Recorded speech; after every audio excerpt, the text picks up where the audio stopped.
Welcome to LOA Today. I'm Walt Thiessen. With me today is the effervescent Bridget D. This is your daily dose of happy. We are so happy you decided to join us today. Now, we are hoping that Janine's going to be able to join us at some point during the recording today. We don't really know exactly when, but she's dealing with some family stuff, and as soon as she can get here, she will get here. And she's looking forward to it because we have Master Lama Rasaji back joining us today. And but I'm going to save her until she gets here. So, something to look forward to for a little bit later on. But well, after last week's performance, we had to have you back. Oh, and you guys are so kind. That's just because you don't know my real background. That's all. Well, we're working on that.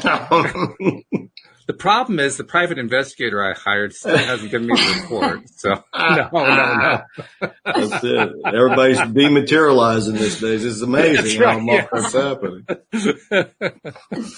So anyway, if you're tuning in on the live stream, if you have a question for the Lama, be sure to plug it into the chat. We'll be glad to pass it along. I'm going to start off with a question that I'm kind of curious about. And okay. I'll give you a little bit of background to the question. A few years ago, I remember seeing a photo of a couple of monks, not sure what kind of monks. They may have been Tibetan. I'm not really sure, though. Mm-hmm. A couple of monks, and they were in the car of a roller coaster. And they had their hands in the air, and they were going, ah! So it made me wonder, how does a Lama have fun? What do you guys do for fun?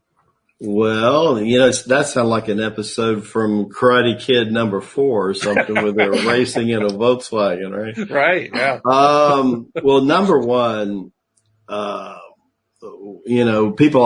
thing I think we get most often is Lamas seem to always be smiling like a Cheshire cat. Yeah, right.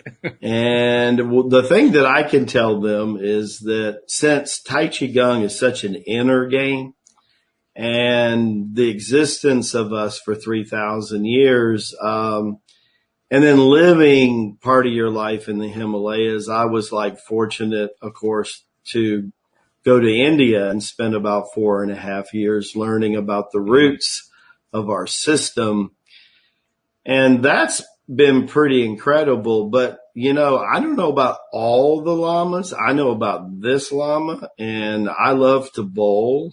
I love to fish. One of my favorite things to do is I'm about 5 minutes from the ocean, the Atlantic, and I love to go surf fishing. And that's something that I enjoyed doing even as a teenager. Mm-hmm. My wife, she's from the Philippines. Of course, if you're from the Philippines, bowling's a must. Shooting billiards is a must. And of course, everybody has a karaoke voice, right? Yes. The truth comes out. But what's my funnest thing? I guess it's one of the reasons I love doing, Walt, what I do, but I love people. I always have, ever since I can remember. And I was very fortunate at a very young age to be a part of really multicultural people, and I just, I've lived 10 years of my life in third world countries, and there's not many American-born people that could actually say that. Even after a couple of years in the military, usually you're back, right? Mm-hmm, or if you do the Peace Corps, it's usually a couple of years, or if you're a career military, but in that case, you're usually shipped around to different locations. You're usually not in one location. Right. That's right. I spent 3.5 years in Tibet, about 4.5 years in India, Philippines, Hong Kong, Mexico. So I guess it's a couple of things. Number one, the spiritual journey, as you guys know from last week, it started very early with me. A lot of times people say, why do you think about the spiritual all the time? And I said, well, and I also get the same question about health. And the answer is the same. I said, when you all of a sudden at 10 years old, you realize you don't have good health. And then you suffer in that physical body for about 2 years. And, the funny part of that story is, I'm outside the body at surgery in 68, and I got this guy over my shoulder trying to get me back in. And I'm looking at him. I said, I know I'm not too bright, but I didn't fall off no turnip truck, And I said, you think I'm going to get back in there? You must not know who I am, right? And so this went round and about, it must have been a half hour or so. Of course, when you're out of the body and you're on a different dimension, time and space has been altered greatly, right? And so I tell people that because of having that near death or death experience, that's one thing for the spirituality part. The other thing, because I didn't have much health in my life, it was natural for me and my dad to seek out health. I watched all these kids doing stuff that, number one, took energy. I didn't have it. Number two, to be able to do things standing on your feet. I remember that first year of martial arts. The first 6 months, I did most of my class in a chair. That's how much energy I had. That's how much stamina I had. But as I investigated herbal remedies, it's kind of funny. They call it alternative medicine. So when did God's pharmacy become alternative, right? I think they got it backwards. I think what we call the pharmaceutical energy is a couple 100 years of alternative, push a button, pop a pill, right? Instant gratification. Mm-hmm. Let's change it. I was fortunate. The medical field, even though they fixed the plumbing part, they had kind of given up on where they thought I was going to be. Mm. My dad, he'd be the first to tell you, that he was a business redneck from Tennessee. Mm-hmm. And he would just tell you, and he started out as a truck driver, but ended up running the 9th largest road contractor company in the world. Oh my, wow. So he went from driving a truck to being president of that very company. Wow. And ended up with 2,100 employees. Yeah. In charge of 19 asphalt plants from Key West to North Carolina. Man. And, he looked at this guy and he said, I'm going to find a way to do it. And so the next thing I know, it was like, reading health food magazines, cause there wasn't really a lot of health food books. But I remember when I got into Jethro's Claws, Back to Eden, and I'm reading that book about this thick, I'm going, oh my God, God has placed on the earth a natural remedy for everything that ails mankind. Mm. I said, obviously he didn't do that by accident. One thing I've learned about God over the period of time is, he's very precise. He's really on time.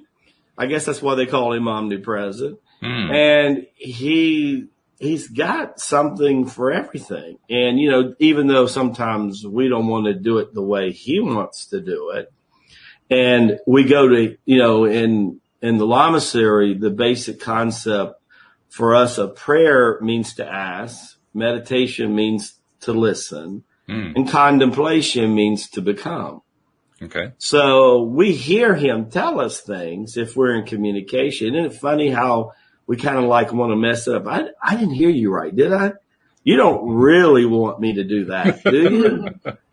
And so. That's interesting. Well, I got 2 questions as follow-ups to those. First one, what's your bowling average? When I bowl regularly, I can actually get up close to 200. Good for you. But if I go and bowl and it's been a couple of years, I'll go in. I'm lucky if I do probably 130, 140. Yeah, sure. Well, if you're not in practice. But I love it. I really love it. And I love just walking on the beach. One of the things that I did, Walt, was when I realized that I was a very early age where I began to realize I had a lot of responsibility about my health and illness that I did not know. Mm. So about 13 or 14 is when I really started realizing this. It's a couple of years after surgery. And I remember I was throwing a paper route. So I had already had a job, 13, 14, throwing a paper route. And then I remember they always wanted me to walk. One of the things they wanted me to do is drink a lot of water and do a lot of walking. Mm. And they said, if you'll do those two things, very unlikely you'll ever have problems with your kidneys again. Nice. Because water's moving, you're moving that water, and you're moving the water through you. Sure. And 50% of everything you drink every day should be good, wholesome water. Mm-hmm. And so if I can get you to walk, well, I realize, human beings are kind of inherited lazy, and I was probably one of the most laziest, I was a real kind of Southern lazy boy. And I said, I got to be creative if I'm going to start doing something I don't really feel called to do, which is exercise and move. And of course, having chronic fatigue syndrome at that time didn't help any either, right? So I said, I have to be inspired. So I would ride my bicycle to different neighborhoods. A year later, I was still too young to drive. So I had a little motorcycle and I could go a little further. So then I was going to parks. Mm-hmm. And then this week I might go to the beach. Mm-hmm. And little by little, I really got into walking. And I really started, I think, discovering in a gentle way what the first Lama discovered when he went to China. And that was, you walk by the water and your spirit feels one way. And then you start walking in parks in the woods.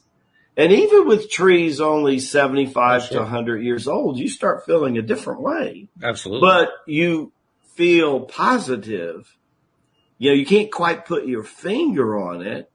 And that came later when I had all the training that kicked in. But I remember doing that. And once I got the 72 Monte Carlo, boy, that first car, then I was driving all over to find places to walk, right? There you go. And Southern's in me, and every now and then I get a little hankering for having to watch a little NASCAR racing.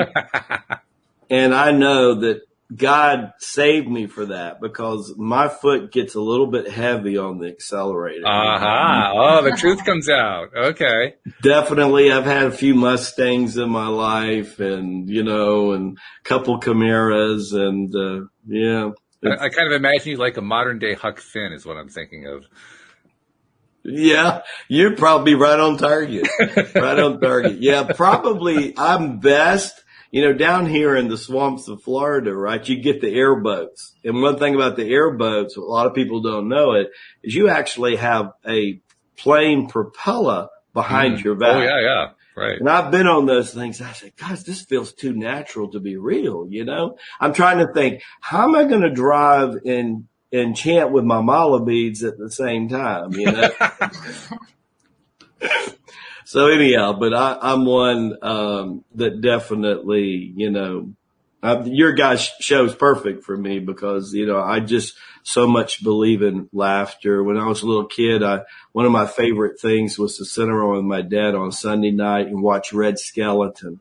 Mm-hmm. Red Skeleton. Oh, yeah. And if you've never, I know some of your audience is going to be pretty young, especially Miss Bridget over here. You'll have to go look on YouTube for some Red Skeleton. Yeah. Go Red. Yeah. But a person's funny, Bridget, when they don't even have to open their mouth. Yeah. To be funny, right? Well, what was great about Red Skeleton is that he was funny, like you said, before he opened his mouth, when he walked on a stage, because he had this big smile on his face. He was always smiling. He must have been like half Lama or something. Yeah, I think he was. I think he was at least a surrogate or a clone Lama for sure. Pretty close. Had to be.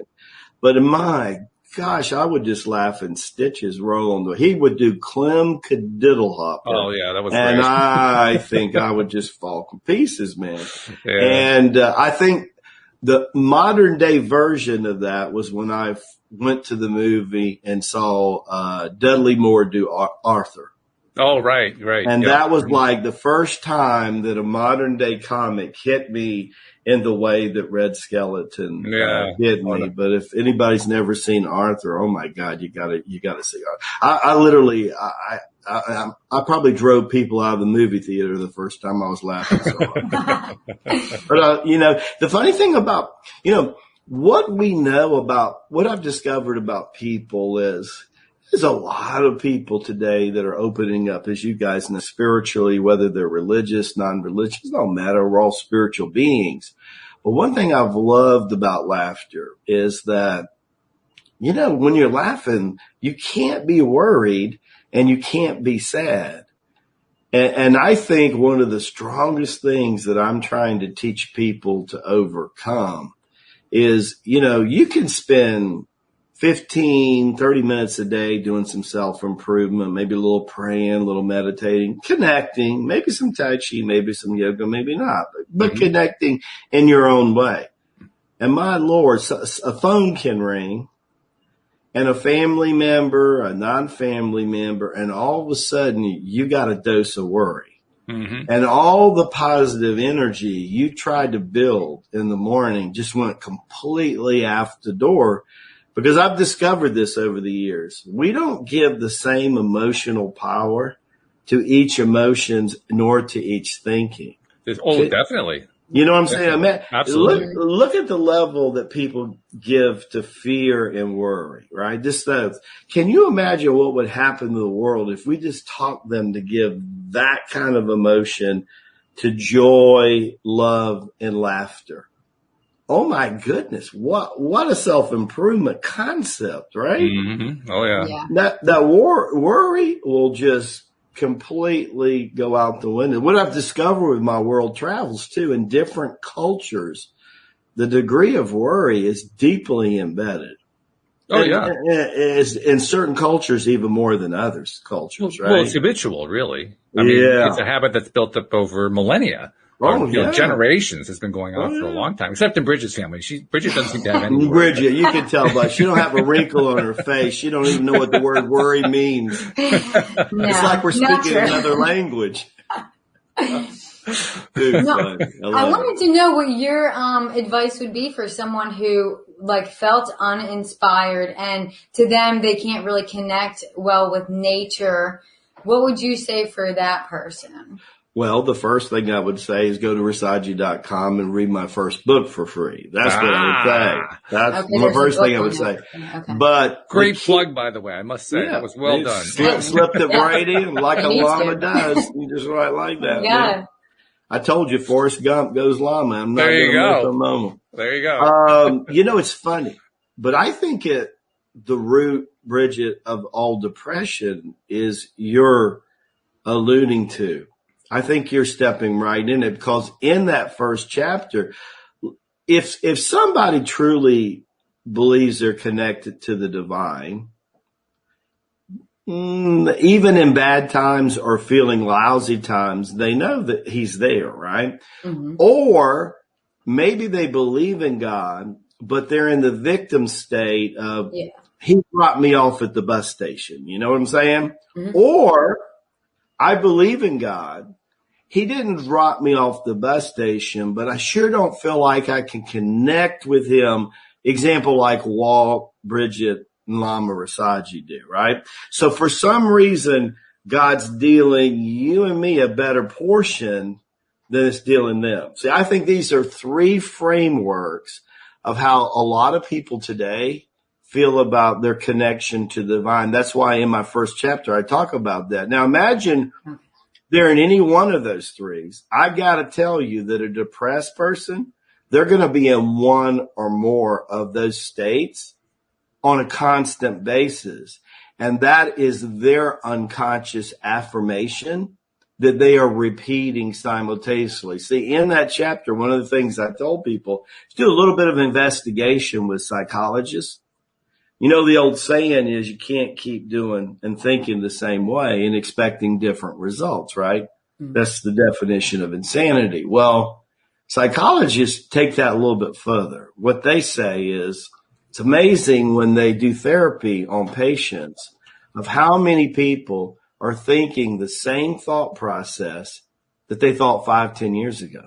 Oh, yeah. Hadn't really changed. As a matter of fact, it's usually in the 80 to 90 percentile.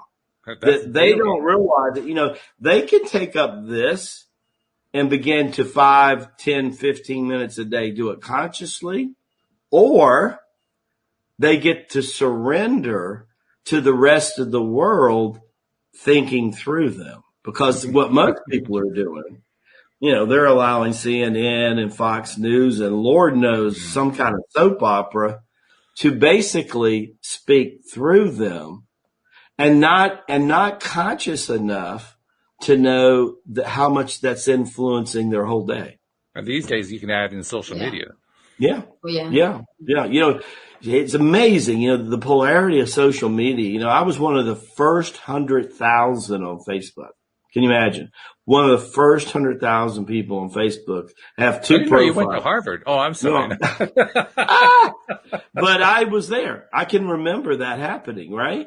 And I remember I was there, but I remember before the fuss, right? As a matter of fact, what was the social media that was before that? I came over MySpace. Yeah. So I go back that far, making that shift, right? And because I had a little bit of an entertainment background, a lot of the entertainment people naturally went to MySpace, right? I still have friends that I performed with years ago in New York that were still there. As a matter of fact, some of those are friends. That's how old some of these friendships are there. And boy, have we ever seen a change. You can imagine, right? If you're talking about a decade or longer on any one of these social medias, man, I mean, there was a time where, you know, taking a picture of what I ate for dessert was like more important than, you know, anything and who my buddies were. This was like news, right? Oh my gosh, look at that cheesecake. Isn't it delicious? You know? So you would think everybody in those days was selling food for Facebook. I mean, you almost thought that they were selling food for Facebook, right? It was really funny, but it is funny. It reminds me of my own background because I was, among other things, I did programming pretty much from the beginning of the web. Oh, well, interesting. And so from like when HTML 1.0 first came out in all of its bugginess, I was one of the few who was learning how to do it. And to remember back what it was like then and trying to envision what it would be like now.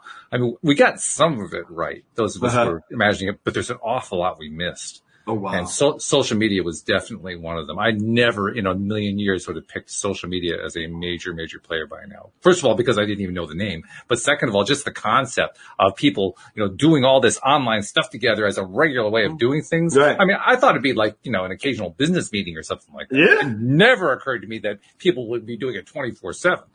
Well, or they would take the concept of fraternity or sorority, and now it's a 2 billion people sorority and fraternity worldwide. Whoever thought they would go in that direction, right?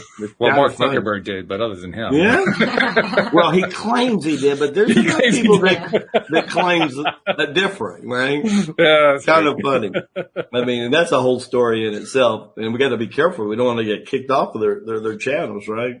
That's true. So, we're currently streaming. There's like 3 or 4 of them, so you're right. It's a kept secret, guys. Don't listen to us. Yeah, it's too funny. Those of you who are listening on YouTube, you're okay. Yeah, that's it. It's funny, you know, and funny that they do to a certain extent have a good sense of humor. I find it sometimes because it's Lord knows it's how they keep my station up. I don't know. Goodness. Yeah. Yeah, I wouldn't even want to begin to be somebody who's a top-level administrator for one of the social media companies. I mean, you probably need daily therapy just to do the job. I mean, I would think about it. So it's I think also, Bridget, to continue answering your question is, mentorship is highly underrated. And I think one of the powerful things that's happened in our Lamasery over the years, people ask us this about, is the concept that we realize that it would take 2 or 3 decades to take a human to mastership. Now, the reason why I think that's significant, look at the impact that this being Christ had to these people in a 3 or 4 year period. Imagine what he could have done if he actually could have worked with them 2 or 3 decades. Just imagine for a minute. Yeah. Supposedly there's 12 key people and about 72 disciples that they were working with. Imagine if he could have stuck around and mentored them for 2 or 3 decades. I have a feeling the whole story would have gone a lot different. That's what the Lama said. I'll tell you something, though. I wonder if that didn't actually happen. It's just that he did it with a very small number of people. The reason I say that is we have to remember, like, the Gospels were written, I think, a minimum of 100 years after he died. So, I mean, it wasn't written by anybody who was actually there, unless they actually had longer lifespans than I'm aware of. I don't really know for sure, but, it's always possible. Bridget knows where I'm getting ready to go. Look at her smile. She's like, yeah. She's got the llama look. See the Cheshire cat? She's got the smile. Well, he wasn't born 3,000 years ago, so, Well, I'll give you a little hint because, the Patriot and the Llama is coming out on what is it? I think it's the 23rd or 21st episode's coming.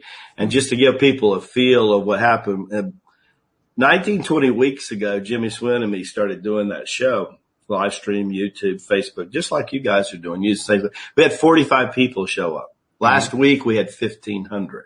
Ooh. And we told people we're going to tell that. So Lamasery actually has the answer to what you just said, Walt.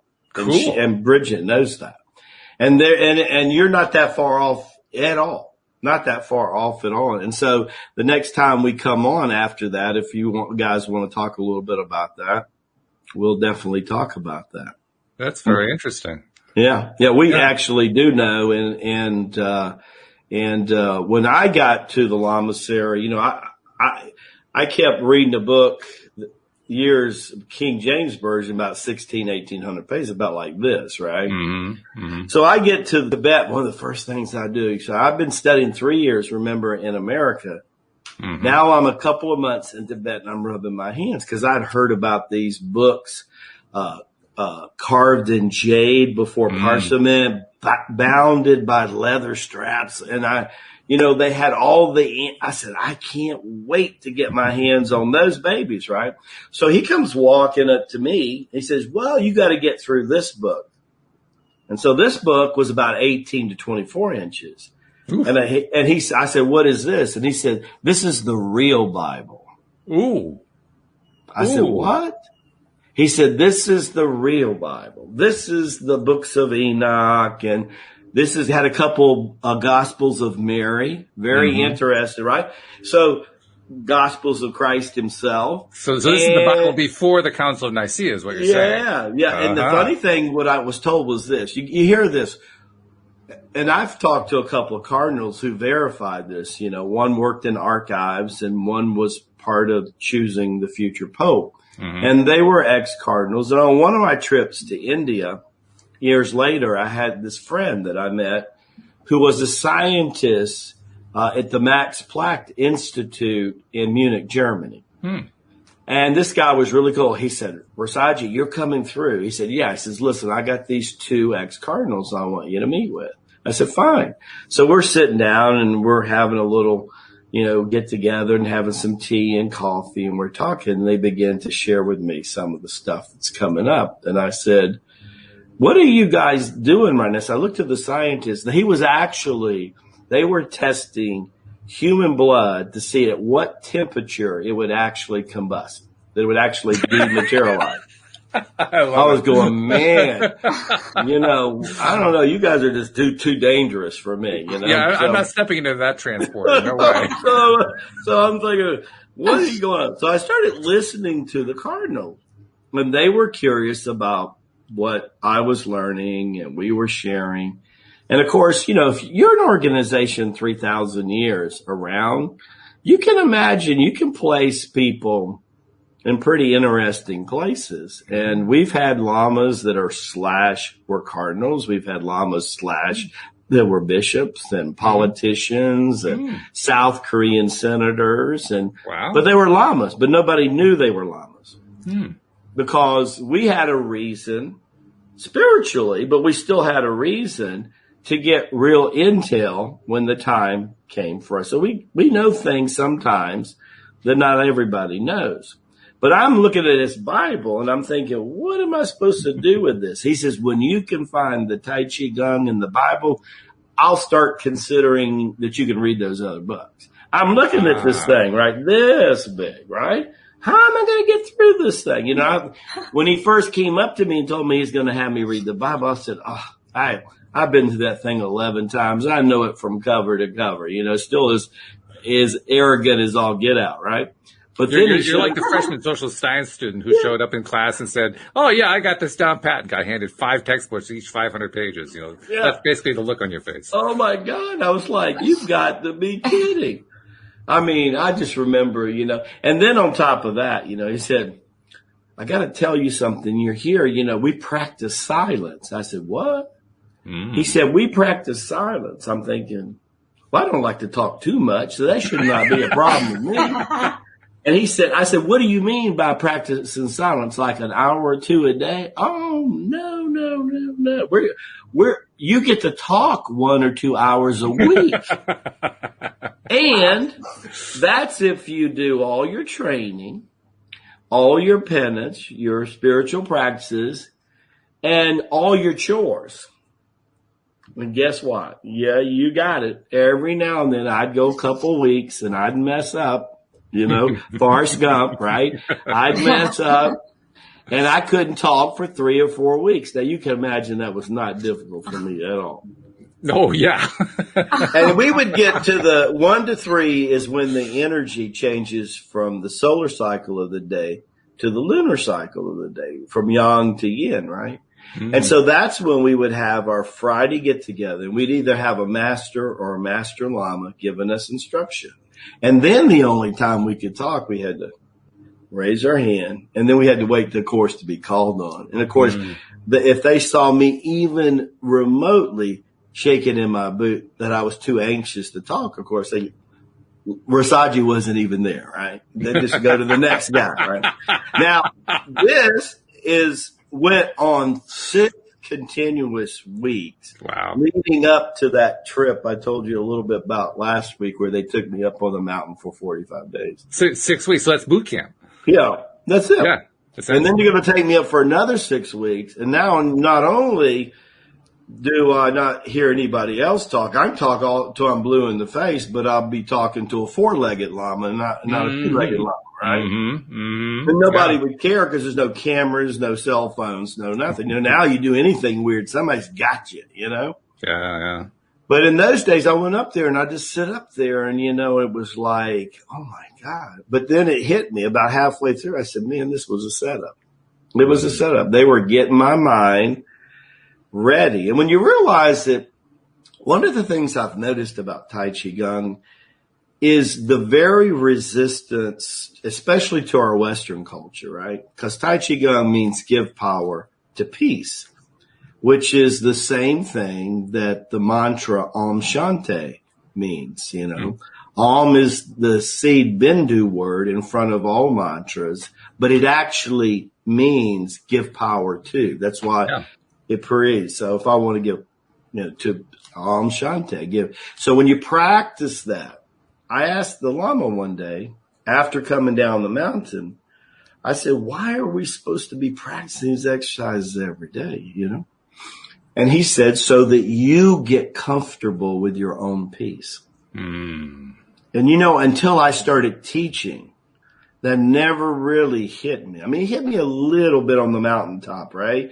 But it really hit me about 5 or 6 years into it. And I could just watch who would stay and who would be out the door, right? Mm-hmm. And when I put my finger on it, normally the person who had the most issues with it was because we were slowing them down more than they were comfortable with. Yeah. Mm-hmm. Sure. And at the root of that, think how powerful that is, because you go back to scriptures and Christ is going through the Gospels and now he's talking about the promises you're going to get, right? I promise this. But what is the very first thing he says before you can have any more of the promises? He said, you have to be peaceful. Okay. So the peaceful is the breeding ground for all the promises. Think about it. That makes sense. Yeah, it does, right? Mm-hmm. Sure. And I'm thinking, it's like my teacher used to say, don't expect the check to show up at the mailbox if you don't have it nailed on the ground, right? It'll just pass you right by, And I remember my yoga master when I was up at Divine Women's Festival that lasts 9 days every year in India, right? Because if most people know, and I'm sure your audience knows this, that one of the reasons there's 108 mala beads is that in ancient India, they had 108 names of God. Oh, I did not know that. And some of them, Bridget's going to love this part of the story, and that some of them are male, quite a few of them are female, some of them are formed, and some of them are unformed, right? And going all along with the Christian Trinity, because they're either more toward the Holy Spirit, which they call Vishu, or they're more toward God the Father, which they call Brahm, or they're more toward the Son, which they call Shiva. And they're all derivative. My favorite one is Lila. Lila, like the flower, right? Lila's definition in Sanskrit means God came down to play. Oh, now, see, it would show up perfectly on your guys' show, right? Absolutely. I mean, God came down to play. I said, imagine you're wanting children to embrace a God, right? Now, do I want to send God down with the long beard and he's got like this anvil in his head and like Thor and he barks real low like this and then he'll probably scare most of the children to death, right? Most of the parents too, I would think. But if he came down looking like one of them or a little bit bigger than him, they would probably say, yeah, I want to play with this guy, right? And then imagine that he could pick him up enough and just kind of roll him around like a little ball, okay? And so my youngest son is 11, and my oldest son has my first granddaughter, and she's 2, and he's just small enough that you see them when they interact. It's beautiful, right? Just absolutely beautiful. And it hits me. I'm going for the God that came down to play. I don't know about everybody else. I'm a Southern boy, and I love to play, and obviously you can tell I love to laugh. So that's my choice. Lila. That's very cool. I like that. That's good. When you were talking about the part where everybody is silent, though, I have to tell you, it reminded me of a very old joke. I don't know. You may have heard this joke. Was the story of a traveler who ends up being invited by a man that he meets in a tavern to come to the local monastery. He's actually a monk in the monastery. And the guy said, well, yeah, sure, that would be great. That'd be really interesting. I look forward to it. So they met and the guy took him up to the monastery and went inside and they arrived at dinner hour. And he says, now there's one thing you have to understand. We have all taken a vow of silence here. So they allow me to talk to you because you're an outsider, but no one else is going to say anything. And he says, well, all right. So they went through the dinner. It was very nice, very peaceful, delicious food and so forth. And then after the dinner, one of the monks shouts out 7 and they all chuckle. He says to his host, wait a minute. I thought they weren't supposed to talk. He said, oh no, after dinner, we're allowed to tell jokes. He says, yeah, but all he said was 7. He said, yeah, but we know all the jokes. We've numbered them all. Another monk shouts out 47, and that got a bigger laugh. They really liked that one a lot. And then one said 25. Yeah, they love that one. They love that one. I love it. That's too funny. So at one point, the monk says to him, would you like to try? He says, well, sure. He says, well, go ahead. All right. 126. And there's dead silence. And then an eruption of laughter. They're falling on the floor with laughter. They're rolling in the aisles. His host is falling on the floor. He says, what did I say? What did I say? He says, they've never heard that one before. Oh my God. There you go. That's too bad. That's too bad. I love it. Well, there's a lot to be said for humor.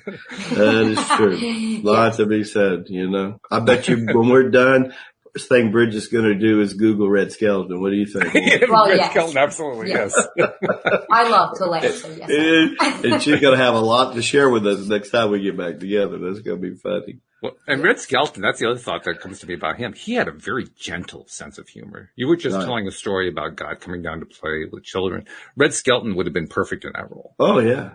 Oh, because yeah. he just loved the gentle side of humanity. In fact, Oh, yeah. if I remember correctly, wasn't he the one who actually started the thing, kids say the darndest things, and Art Linkletter picked that up, and then it became a series. But Right. wasn't it Red Skelton who did Oh, that yeah. one first? Oh. I think Oh, it yeah. was. Oh, Yeah. yeah. Yeah, it's huge. You know, a lot of people don't know this about his personal life. And this says a lot about the advancement that he was an old soul. This will tell you he was an old soul. But he actually lost a child. And a lot of people did he? don't know that. And if anybody knows of anybody that's ever been through that, and I've been around a lot of people and counseled and mentored people on many levels that have, it is a big to-do thing. It is extremely hard to move forward in your life, and to know that that happened to him. And then he went on like another 8 or 10 years being who he was. Mm-hmm. Most people, talking about a professional, most people never knew that about him. And that was amazing that he was like that. But I think it probably informed who he became personality-wise. Because at that point, I mean, everything about his entire persona, his demeanor was all about loving. He was a very, very loving man who also happened to do comedy. Yeah. Oh, yeah. Oh, yeah. And was charitable and very generous. Oh, yes. Enormously charitable and generous with his wealth. He really was. Just a beautiful, beautiful soul. Beautiful soul. So it's actually, one of the things I do on our daily email is a little bit called the Daily Lama. And it's a little inspirational message, about 5 or 6 minute video that comes out every morning. And tomorrow's one that comes out, it says, out of the weakness, we really get strength. And I relate to people, actually things that people go through. And what it really does to people, you know, always in one way or another seems to turn them closer to the divine. Mm-hmm. They get new strength. They figure out how to overcome it. And then they realize, and a lot of people, when that first happens to them, it's like, I can't go on. You know, I can't move forward. You know, divorce happens. You lose someone close to you, you know, but when they look back, the only thing they lost was that incident. They lost the incident. Yeah. And the pain sent them inside, and it turned into something very powerful and profound. Mm-hmm. And the old saying, you know, what doesn't kill you makes you stronger, right? Right. Yeah. Unbelievable, the stories that you hear about people. You know, it's amazing. That's happened so many times here on this podcast. So many guests, so many special guests, co-hosts, and so forth. And over and over and over again, it's the same thing. They went through what today is, the cliche today is the dark night of the soul. They mean all kinds of different things. Oh, yeah. But they went through their dark night of the soul and came out the end more spiritual or successful or, you know, whatever it is, whatever their particular theme was that, they were there to talk about. It always started with some really, really deep, dark place that they had to go through that they wouldn't want to necessarily revisit again, but boy, are they glad that they did. That's the message that kept coming through over and over. Yeah. And over again. I remember the first year that I was consciously old enough and aware, because I think it takes a lot to this, that when you have great loss, that what it does to you, because you're mature enough to actually watch what happens. And as most people know from my story, is that after about 5 or 6 years, I mean, you would have never known that I was sick or anything, right? Mm-hmm. And of course, the out of the body experience I had at surgery in 1968 was just the first of many. It just opened up that psychic portal, and I got used to going out, and anytime I wanted to, I went out. So I started to have this constant rapport with angels and all kind of light beings on the other side. Mm-hmm. But I was still 17 years old when right in front of my eyes one day, my best friend was actually killed right in front of my eyes. Oh my. At 17, you know, so I was a part of a swim organization. My sister was actually Olympic quality swimmer. Wow. And I was okay, but it wasn't my passion like the arts and stuff, but the family did it as a family thing. Mm-hmm. So I was good enough to be in the high school state meets and stuff like that. So I was, Hey, that's not shabby. That's pretty good. I was not a bad breaststroker. I just was not Yeah. bad. So anyhow, we decided that we're going to blow off some steam, the swim team, which was about, I guess, 60 or 80 of us. And we have this little water spring in North Florida called Itchitechnik Springs. And it's where you park a car at one end and 7.5 miles later, you park your other cars, right? And you get in inner tubes with spring cold water. Of course, it was August, right? Thank goodness. And it takes you about 4.5 hours Wow. to go down that stream. So that's what we did. On the way back, started to rain, and the car that got in an accident was probably 30 feet was all in front of me. Hit some shallow water with some bald tires. And I saw a Volkswagen turn over a 1960 Chevy Impala. Remember how they were like tanks, right? Right. If there were 60 and it was a Chevrolet big car, I mean, it was like a tank. Imagine an impact that a Volkswagen Beetle hit and turned over, right? Because those bugs were practically made of aluminum by comparison.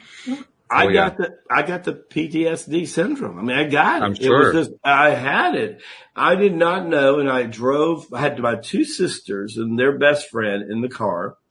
I was in that 72 Monte Carlo. And I reached back with the hand, pushed all three of them down on the floorboard because I didn't want them to see this. Because I knew. And all the way up the hill, I went to a trailer, way before cell phones, everything. I said, listen. I said, would you watch my sister's been a bad accident? I go down to the accident, and now the rest of the swim team is starting to pull over the side of the road, right? Volkswagen is like this in the center of the road, and my mind just kept playing over for a long time, the screaming of all the guys. There were 5 of them in the car. My best friend was in the passenger which is the most dangerous seat, right? And when they turned, bingo, he got it right. And so but my mind had blocked down that anything was really wrong with him. I mean, he had snapped his neck immediately, and I didn't know that, right? Yeah. So we go to the hospital, and then one of my best friends, who was a world-class swimmer years later, and actually became a Tai Chi private student for 20 years. Years later, is the one who comes in that day, and we're in the men's restroom, and he tells me, he said, I don't know that you know this the way you're acting, but Gary's gone, and I can tell you everything I knew about Chi. And everything I knew about energy and my 5 years of martial art training. And remember, I was already a 2nd degree going on 3rd degree black belt. And if you know anything about metal stalls, I put my hand completely through a metal stall in a bathroom.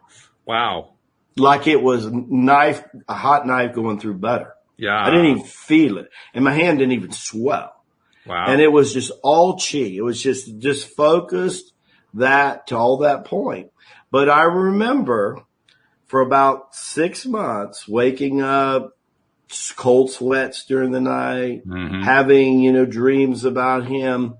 It's ironically that about 6 months later, I would meet the Master Lama in New York. And that experience, for whatever the reason, became very important to have made me grounded enough, because I would have been considered the new age butterfly of butterflies leading up to that time. I was considered the kite without the string and without the tail. Yeah. He gets off. Oh, there goes Rasaji again. Okay, yeah. Man, talking about a grounding experience, right? And bringing you back to reality. But that was it. But, after that, I remember spending time with the master talking about that and us talking about that and years later. But anyhow, that's what motivated me to do in the mornings message. Now, I'm curious about something because, like I said, a lot of people have shared their dark night of the soul type stories here. one of the themes that usually follows, I can't say it's 100%, but it's pretty close to 100%, is what that person did to overcome, to forgive, to let go, to whatever it took to get past that thing. Can you tell that part of the story? Oh, sure. Well, you were, and when I look today, we actually talked about this early in the broadcast when Bridget asked me about connection and stuff, right? Today, it's one of the most basic things we actually teach people to build that 20 to 40 minutes a day foundation, right? But when I was telling y'all about going to different places to go to a walk to motivate myself initially as a teenager, remember getting on my bicycle? I did a bunch of that, and primarily probably more the beach than anything else, and I would go to the beach and usually rode my motorcycle because being out in that fresh, open air, free spirit, the whole 9 yards, I would get to the beach and, and sometimes it would be almost dark. And I'd been out there maybe walking for a couple of hours and probably practicing a martial art form at the time. This was before Tai Chi, actually formally Tai Chi training. But it was definitely, I realized that, nature is so healing and so it just felt like the water would take your pain. It just felt like that, and that, and I'm glad you asked that, Walt, because the incident and the transformation, getting on the other side of that, quit having the dreams that woke me up in cold sweats during the night, which was part of my birth trauma, right? All of that, when I walked in that day, outside of my cockiness, being an 18-year-old, working on his second black belt and, and just being who I was, the emotional part of me was definitely ready to meet him. And that was important because of the things that transpired those next 3 years, is I saw myself sometimes literally sneaking out of cattle calls. I'm going to be with the master Lama, go do a cattle call. And then mom and dad said, I thought we sent you to New York to do an entertainment career. What are you doing? My dad said, you're messing with that guy with Tibbet again? Is he wearing all those robes and everything? Tibbet. I like that. Tibbet. My dad was somewhere split between Archie Bunker and Fred Sanford. Oh, okay. Well, there's a combination. And that might be another YouTube for you, Bridget. But, no, that one I'm good on. Good one, okay. But Carol O'Connor and Red Fox. Oh my God. And actually, oh my God. And those were again times that I would really laugh with my dad and stuff. So your walking and all of that was what helped you just really had to find out what worked for you, keep at it, and that helped. And I knew Bridget had worked before, right? That was a key, right? I knew that it had gotten me. See, one of the things that inspired me was early on, once the martial art master told me walk, he also told me a story, a Jesse Owens story. It's a beautiful story. A lot of people don't know this about Jesse Owens. So right before Jesse Owens went to the 1936 Olympics, remember it was in Berlin and Nazi Germany was coming to power before World War II. And if you understand the concept of the Aryan race, and there's going to be a black man coming over here to run three races, and he took all 3 gold medals, what he had to do between his 2 ears to get ready for that, he was completely petrified. He knew he had the body. He knew he had the training. Oh, yeah. But he had all. So this is what his coach started doing. And what his coach taught him was huge. And I would do it a lot of times with private students locally. His coach says, let's go for a walk after the training. He could tell his mind was getting eat up with all this stinking thinking, right? Right. So he said, he would start walking around the track after training. And one day they've been doing this for several days. And Jesse looked up the coach and he says, Coach, what are we doing? He said, don't worry about it. He says, if we walk a while and we talk a while, everything will get better. If we walk a while and we talk a while, everything will get better. And I remember my martial art instructor relating me that story, and it drilled it into me. And I have remember, so think about it. The emotional self that has so much to do with your energy body. It deals even with blocking things with law of attraction. Like it can sabotage everything. So you got this auritic field that is equally blended in your mind and your emotions. I refer to it not only as your energy spirit body, but also as your symptom body. Because a lot of things that happen in our health later, they first showed up there. And since I've been seeing aura since Tibet, and, when our auras are clean, we're supposed to pretty much see the colors of the rainbow, right?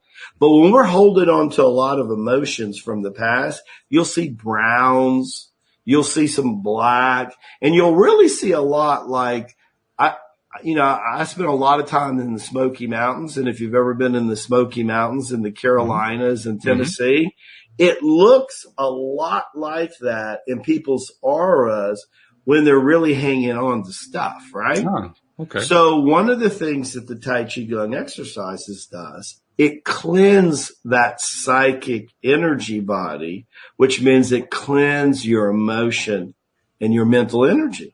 So what happens is that now your spirit self and your sharat, your soul, is more clear to communicate to this being, easier to take this 3D into 5D because 4D is where most of this unconscious stuff is happening and lingers, right? And it's one of the most basic reasons that we sleep at night because that body needs to be cleansed, right? So what happens is I learned a long time ago that when it comes to cleansing your emotional self, the mind at best can do that about 50% effectively. Because as we know, sometimes our mind's our worst enemy. And if the mind doesn't want to think positive or it doesn't want to tell you jump in a car and go to a park, the mind just sits back like a runny-nosed radical teenager and just says, I ain't doing it, daddy and mama, right? So you got to slip in the back door. Well, the body in its motion and the kind of motion it does, and also the breathing, whether you're breathing energy and not just oxygen, those two together cleanses the other 50% of the emotion. See, the two together, mind and body. See, there's intelligence deeply in the DNA of the body that says, mind, you're not so big shot all the time. I can teach you a few tricks also. And that's kind of how we teach this Tai Chi Gung. I explain it this way. I'm going to teach you 4 to 6 exercises. It's only going to take you 20 to 30 minutes to do. You're going to feel fantastic. In the beginning, not have a clue why. And as you're doing these exercises, it not only milks the chi, it milks you to breathe in the way you should breathe, like nature wants you to breathe, right? And you're feeling better. You're not knowing why. You don't care because you're feeling better, right? And lo and behold, what's actually happening is you're scrubbing and cleansing the aura like we do when we go to sleep at night. You see? Okay.